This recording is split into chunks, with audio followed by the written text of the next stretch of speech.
ಎಲ್ಲರಿಗೂ ನಮಸ್ಕಾರ. ಮತ್ತು ಈ ಬೆನ್ನು ಬಿಡದ ಬೇತಾಳವನ್ನು ಹೊತ್ತುಕೊಂಡು ರಾಜ ವಿಕ್ರಮಾದಿತ್ಯ ಬರ್ತಾ ಇರ್ತಾನೆ. ಬೇತಾಳ ಮತ್ತೊಂದು ಕಥೆಯನ್ನು ಆತನಿಗೆ ಹೇಳೋದಕ್ಕೆ ಪ್ರಾರಂಭ ಮಾಡ್ತೈತಿ. ಮಗಧ ರಾಜ್ಯವನ್ನು ಒಬ್ಬ ರಾಜ ಆಳ್ತಾ ಇರ್ತಾನೆ. ಅವನಿಗೆ ಒಬ್ಬಳೇ ಮಗಳಿರ್ತಾಳೆ. ಬಹಳ ಸುಂದರಿಯಾಗಿರ್ತಾಳೆ, ಸ್ಫುರದ್ರೂಪಿಯಾಗಿರ್ತಾಳೆ. ಅವಳಿಗೆ ಯುಕ್ತ ವಯಸ್ಸು ಬಂದಿರ್ತೈತಿ. ಮಹಾರಾಜ ಮದುವೆ ಮಾಡಬೇಕು ಅಂತಂದು ಹೇಳಿ ವಿಚಾರದೊಳಗಿದ್ದಾಗ 4 ರಾಜಕುಮಾರರು ಬರ್ತಾರೆ. ಒಬ್ಬ ರಾಜಕುಮಾರ ವೀರ, ಇನ್ನೊಬ್ಬವ ಶೂರ, 3ನೇದವ ಧೀರ ಅಂತೇಳಿ ಬರ್ತಾನೆ, 4ನೇದವ ಅಮರ ಅನ್ನುವಂಥ 4 ರಾಜಕುಮಾರರು ಬರ್ತಾರೆ. ಆಮೇಲೆ ಇವರೆಲ್ಲರೂ ಅವಳನ್ನು ಮದುವೆ ಆಗುವಂಥ ಇಚ್ಛೆಯನ್ನು ವ್ಯಕ್ತಪಡಿಸ್ತಾರೆ. ಅವಾಗೇನಾಗ್ತೈತಿ ಅಂತಂತಂದ್ರೆ ಈ ರಾಜಾಗ ಒಂದು ಚಿಂತೆ ಆಗ್ತೈತಿ. ಏನಂತಾರೆ, ಎಲ್ಲರೂ ರಾಜಕುಮಾರರು ಉತ್ತಮ ಕುಲದವರು ಅದಾರ, ಒಳ್ಳೆಯ ಪ್ರತಾಪಿಗಳದಾರ, ಮತ್ತು ಇವರೊಳಗೆ ನಾ ಯಾರನ್ನು ಆಯ್ಕೆ ಮಾಡಬೇಕು ಅನ್ನೋಂಥ ಒಂದು ಸಮಸ್ಯೆ ಕಾಡಕ್ಕೆ ಶುರು ಮಾಡ್ತೈತಿ. ಆಗ ಆತ ರಾಜ ಏನು ಹೇಳ್ತಾನಂದ್ರೆ 4 ಜನರಿಗೆ ಹೇಳ್ತಾನೆ, ನಾನು 1 ತಿಂಗಳ ಗಡುವನ್ನು ನಿಮಗೆ ಕೊಡ್ತೀನಿ. 1 ತಿಂಗಳಿನೊಳಗೆ ನನ್ನ ಮಗಳಿಗೆ ಅತ್ಯಮೂಲ್ಯವಾದಂಥ ಉಡುಗೊರೆಯನ್ನು ಯಾರು ತೊಗೊಂಡು ಬರ್ತೀರಿ ಅವರೊಂದಿಗೆ ಅವಳ ಮದುವೆಯನ್ನು ಮಾಡ್ತೀನಿ ಅಂತಂದು ಹೇಳಿ ಒಂದು ಷರತ್ತನ್ನು ರಾಜ ಹಾಕ್ತಾನೆ. ಅದನ್ನು ಕೇಳಿದಂಥ ರಾಜಕುಮಾರರು 4 ರಾಜಕುಮಾರರು 4 ದಿಕ್ಕುಗಳಿಗೆ ಒಬ್ಬೊಬ್ಬರಾಗಿ ಕುದುರೆಯನ್ನೇರಿ ಹೋಗ್ತಾರೆ. ಅದರೊಳಗೆ ಕೊನೆಯ ಅಮರ ಅನ್ನುವಂಥವ ಅವ ಅಂಗವಿಕಲ ಇರ್ತಾನೆ, ಕಾಲು ಊನಾಗಿರ್ತೈತಿ. ಅವನು ಒಂದು ಬಡಿಗೆಯನ್ನು ಹಿಡ್ಕೊಂಡು ಅವ ಅಡ್ಡಾಡ್ತಾ ಇರ್ತಾನೆ, ಊರುಗೋಲನಿ ಸಹಾಯದಿಂದ ಅಡ್ಡಾಡ್ತಾ ಇರ್ತಾನೆ. ಆಮೇಲೆ ವೀರ ಇದ್ದಾವ, ಮೊದಲನೇ ರಾಜಕುಮಾರ ವೀರ ಇದ್ದಾವ ಒಂದು ಗುಹೆಯೊಳಗೆ ಹೋಗ್ತಾನೆ. ಅಲ್ಲಿ ಒಬ್ಬರು ಋಷಿಗಳು ತಪಸ್ ಮಾಡ್ತಾ ಇರ್ತಾರೆ. ತಪಸ್ ಮಾಡುವಂಥ ಹೊತ್ತಿನೊಳಗೆ ಇವ ಹೋಗಿ ಅವರಿಗೆ ಸಾಷ್ಟಾಂಗ ನಮಸ್ಕಾರವನ್ನು ಹಾಕ್ತಾನೆ. ಆ ಗುರುಗಳಿದ್ದವರು ಹೇಳ್ತಾರೆ, ನೀನು ಮಗಧದ ರಾಜಕುಮಾರಿಯನ್ನು ಮದುವೆ ಆಗಬೇಕು ಅಂತಂದು ಹೇಳಿ ಇಚ್ಛೆಯಿಂದ ಬಂದಿಯಲ್ಲ ಅಂತ ಕೇಳ್ತಾರೆ. ಅವ್ರು ಭಾಳ ಆಶ್ಚರ್ಯಕ್ಕೈತಿ. ಆಮೇಲೆ ಅವ ಹೇಳ್ತಾನೆ, ಹೌದು ಮುನಿಗಳೇ, ಆದ್ರೆ ಮಹಾರಾಜಂತ ಷರತ್ತನ್ನು ಹಾಕ್ಯಾನ. ಅಂದ್ಕೂಡಲೇ ಆ ಮಹಾತ್ಮರಂತಾರೆ, ಆಯಿತು, ನಾನು ನನ್ನ ತಪಸ್ಸಿನ ಶಕ್ತಿಯಿಂದ ನಿನಗೆ ಒಂದು ಅತ್ಯಮೂಲ್ಯವಾದಂಥ ಉಡುಗೊರೆಯನ್ನು ನಾನು ಕೊಡ್ತೇನೆ. ಆದರೆ ನಾನು ತಪಸ್ಸು ಮುಗಿಯುವವರೆಗೆ ಒಬ್ಬ ರಾಕ್ಷಸ ತಪಸ್ಸು ಭಂಗ ಮಾಡಕ್ಕೆ ಬರ್ತಾನೆ. ಆ ತಪಸ್ಸು ಮುಗಿಯೋವರೆಗೆ ನೀನು ಆತನನ್ನು ಏನಂತಂದ್ರೆ ಕಾಯಬೇಕು, ನಿವಾರಣೆಯನ್ನು ಮಾಡಬೇಕು, ಅವನನ್ನು ನನ್ನ ತಪಸ್ಸಿನಿಂದ ನಿವಾರಿಸಬೇಕು ಅಂತ ಹೇಳಿ ಹೇಳ್ತಾರೆ. ಆಯಿತು ಅಂತಾನೆ ಅವರು ತಪಸ್ಸಿಗೆ ಕುಂಡಿರ್ತಾರೆ. ಕುಂತ್ಕೊಳ್ಳಿ ಅಟ್ಟಹಾಸವನ್ನು ಮಾಡ್ಕೊತ ಒಬ್ಬ ರಾಕ್ಷಸ ಬರ್ತಾನೆ. ಇವ ವೀರ ಇದ್ದಾವ, ಅವನ ಜೊತೆಗೆ ಹೋರಾಡಿ ಅವನನ್ನು ಕೊಂದು ಹಾಕ್ತಾನೆ. ಕೊಂದು ಹಾಕಿದ ಮೇಲೆ ಈ ಋಷಿಗಳ ತಪಸ್ಸು ಮುಗಿತೈತಿ.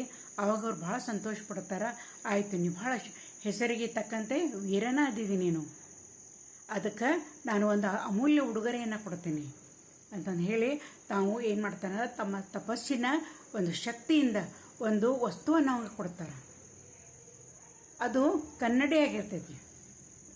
ಅವಾಗ ಹೇಳ್ತಾರೆ, ವೀರ ಹೇಳ್ತಾರೆ, ನೀನು ಯಾವ ಕ್ಷಣದೊಳಗಾದ್ರೂ ಯಾವಾಗ ಬೇಕಾದವಾಗಾದರೂ ರಾಜ್ಕುಮಾರಿಯನ್ನು ನೀನು ನೆನಪು ಮಾಡಿಕೊಂಡೆ ಅಂದ್ರೆ ಈ ಕನ್ನಡಿಯಲ್ಲಿ ಅವಳು ನೀನು ಕಾಣಿಸ್ತಾಳ ಅಂತಂದು ಹೇಳಿ ಹೇಳ್ತಾರೆ. ಆಗ ರಾಜಕುಮಾರ ವೀರ ಇದ್ದವ ಮನಸ್ಸಿನೊಳಗೆ ನೆನೆಸ್ತಾನ. ಆವಾಗ ಕನ್ನಡಿಯೊಳಗೆ ಆ ರಾಜಕುಮಾರಿ ಎಲ್ಲ ಕಾಣಿಸ್ತಾಳ, ಅರಮನೆಯೊಳಗಕ್ಕೆ ಓಡಾಡೋದೆಲ್ಲ ಕಾಣಿಸ್ತೈತಿ. ಅವ ಭಾಳ ಸಂತೋಷಕ್ಕೈತಿ. ಆಮೇಲೆ ಅವ ಅದನ್ನು ತೆಗೆದುಕೊಂಡು ಬರ್ತಾ ಇರ್ತಾನೆ. 2ನೇ ರಾಜಕುಮಾರ ಶೂರ, ಈತನು ಹೋಗ್ತಾ ಇರ್ತಾನೆ, ಒಂದು ದಿಕ್ಕೆ ಹೋಗಿರ್ತಾನೆ. ಅಲ್ಲಿ ಏನಂತಂದ್ರೆ ಒಬ್ಬಳು ವೃದ್ಧೆ ಭೇಟಿ ಅಕ್ಕಳ. ಅವಳು ಭಾಳ ಒಂದು ರೋಗದಿಂದ ಬಳಲ್ತಾ ಇರ್ತಾಳೆ, ಯಾರೂ ಇರೋದಿಲ್ಲ. ಅವಾಗ ಇವೇನು ಮಾಡ್ತಾನಂತಂದ್ರೆ ಅವಳು ಶುಶ್ರೂಷೆಯನ್ನು ಮಾಡ್ತಾನೆ. ಅಲ್ಲಿದ್ದಂಥ ಅನೇಕ ಔಷಧಿಗಳಿಂದ ಅವಳನ್ನು ಉಪಚಾರ ಮಾಡ್ತಾನೆ. ಹಗಲು ರಾತ್ರಿ ಅವಳ ಸೇವೆಯನ್ನು ಮಾಡ್ತಾನೆ. ಅವಳು ಏನಂತಂದ್ರೆ ಅವಳ ಆರೋಗ್ಯ ಮರಳಿ ಬರ್ತೈತಿ. ಅವಾಗ ಆಕಿ ಹೇಳ್ತಾಳೆ, ವೃದ್ಧೆ ಭಾಳ ಸಂತೋಷಕ್ಕೈತಿ.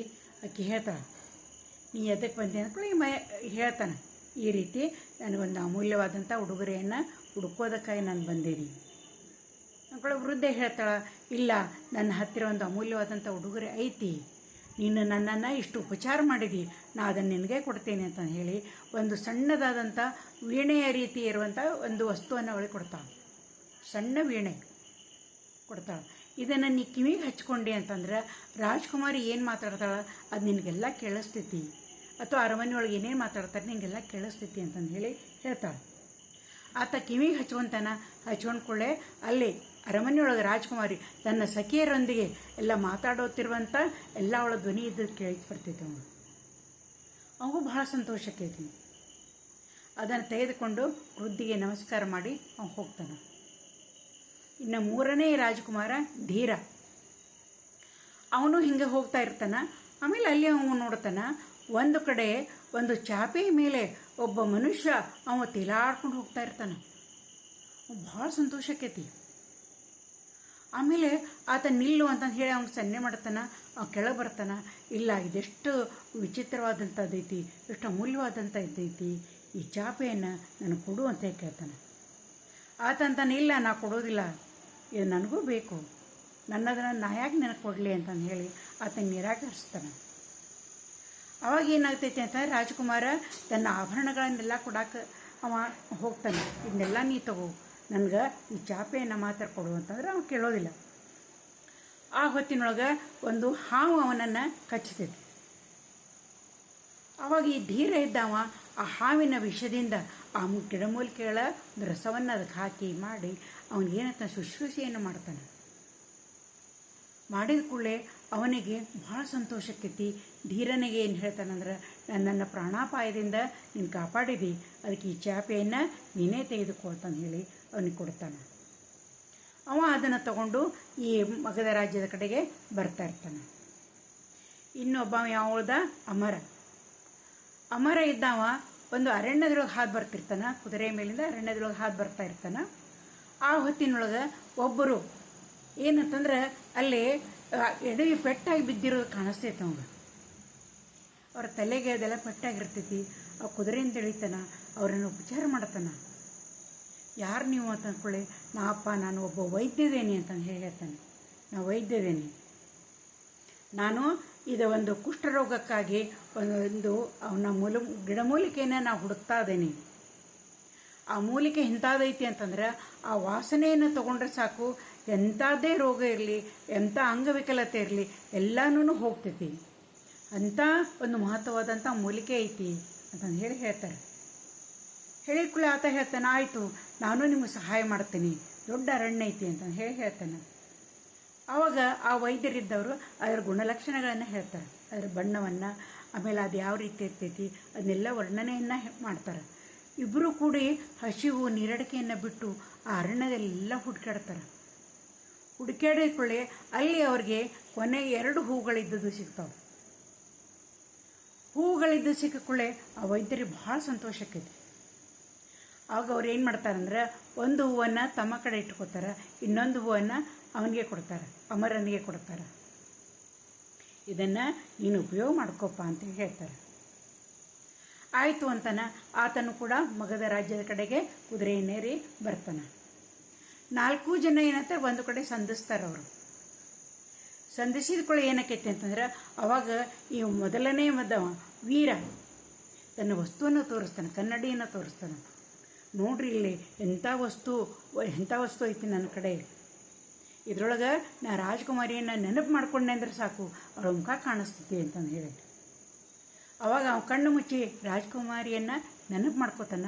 ಆ ಕನ್ನಡಿಯೊಳಗೆ ನೋಡ್ತಾನ, ಏನಾಗಿರ್ತೈತಿ ಅಂತಂದ್ರೆ ಅಲ್ಲಿ ಮಗಧ ರಾಜ್ಯದೊಳಗೆ ಆ ರಾಜಕುಮಾರಿ ಮರಣಶಯ್ಯೆಯೊಳಗಿರ್ತಾಳೆ.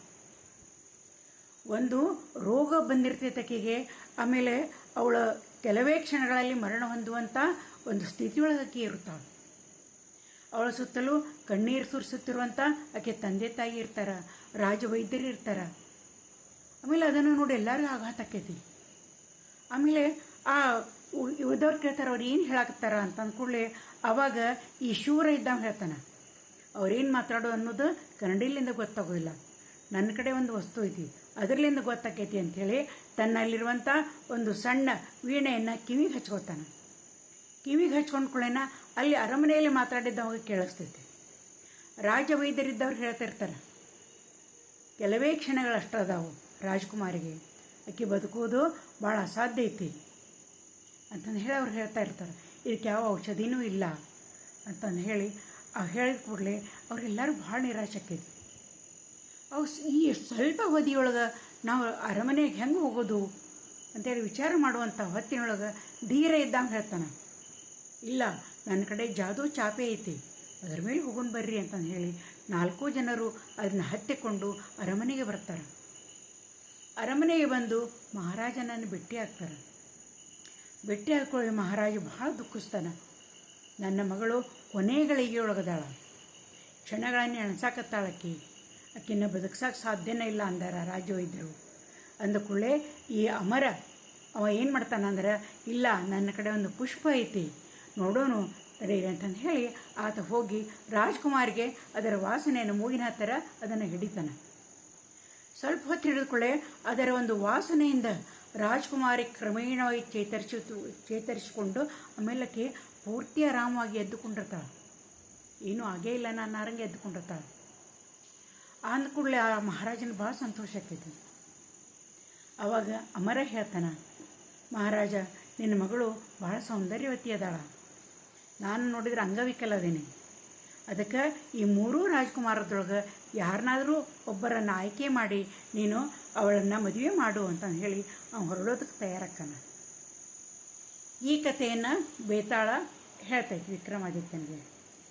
ಹೇಳು ಮಹಾರಾಜ, ಮತ್ತು ರಾಜ್ಕುಮಾರಿ ಯಾರನ್ನ ಮದುವೆ ಆಗಬೇಕು ಅಂತೇಳಿ.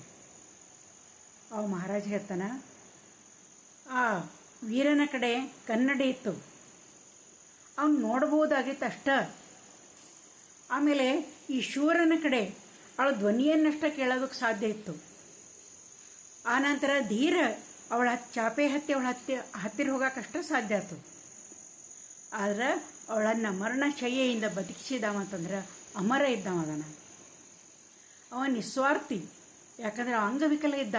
ಆ ಹೂವನ್ನು ತಾನೇ ವಾಸನೆ ತೊಗೊಂಡಿದ್ದ ಅಂತಂದ್ರೆ ತನ್ನ ಅಂಗವಿಕಲತೆ ಅನ್ನೋದು ಪೂರ್ಣವಾಗಿ ಗುಣ ಆಗಿ ಹೋಗ್ತಿತ್ತು. ಆದ್ರೆ ಆತ ಹಂಗೆ ಮಾಡಲಿಲ್ಲ. ಅದನ್ನು ರಾಜ್ಕುಮಾರಿಗೆ ಅದನ್ನ ಒಮ್ಮೆ ಅದು ಒಂದೇ ಸಲ ಇರ್ತೈತೆ ಅದರದ್ದು ಏನಂತಂದ್ರೆ ವಾಸನೆ ತೊಗೊಂಡ್ಮೇಲೆ ಅದರದ್ದು ಒಂದು ಶಕ್ತಿ ಹೋಗಿಬಿಡ್ತಿರ್ತೈತಿ. ಅದಕ್ಕೆ ರಾಜಕುಮಾರಿಗೆ ಆ ಶಕ್ತಿಯಿಂದ ಅದರ ಒಂದು ವಾಸನೆಯಿಂದ ಅವಳನ್ನು ಬದುಕಿಸಿದಾಕಿ ಮತ್ತೊಂದು ಮರುಜೀವವನ್ನು ಕೊಟ್ಟ. ಅದಕ್ಕಾಗಿ ಅಮರ ಇದ್ದವ ಅವಳಿಗೆ ಸೂಕ್ತವಾದಂಥವರ ಅವಳು ಅವನನ್ನೇ ಮದುವೆ ಆಗಬೇಕು ಅಂತಂದು ಹೇಳಿ ಮಹಾರಾಜ ಇದ್ದವ ಹೇಳ್ತಾನೆ. ಅವಾಗ ಬೇತಾಳ ಹೇಳ್ತೈತಿ, ಭಾಳ ತರ್ಕಬದ್ಧವಾಗಿ ನ್ಯಾಯಬದ್ಧವಾಗಿ ಹೇಳ್ತಿ, ಭಾಳ ಬುದ್ಧಿವಂತ ಅದಿದ್ದೀನಿ ವಿಕ್ರಮಾದಿತ್ಯ, ನಿನ್ನನ್ನು ಮೀರಿಸುವಂಥವ್ರನ್ನ ನಾ ಯಾರನ್ನೂ ನೋಡಿಲ್ಲ ಅಂತಂದು ಹೇಳಿ ರೇನು ಮಾತಾಡಿಬಿಡ್ತಿದ್ದೀನಿ, ನೀನು ನಾ ಹೇಳಿದ್ದನ್ನೇ ಕೇಳೋದೇ ಇಲ್ಲ ಅಂತಂದು ಹೇಳಿ ಮತ್ತೆ ಹೋಗಿ ಬೇತಾಡ್ತೈತಿ. ಮರದಲ್ಲಿ ನೇತಾಡಕ್ಕೆ ಶುರು ಮಾಡ್ತೈತಿ. ವಿಕ್ರಮಾದಿತ್ಯ ಮತ್ತೆ ಅದರ ಬೆನ್ನನ್ನು ಹತ್ತುತ್ತಾನೆ. ಕತೆ ಇಲ್ಲಿ ಮುಗಿತೈತಿ.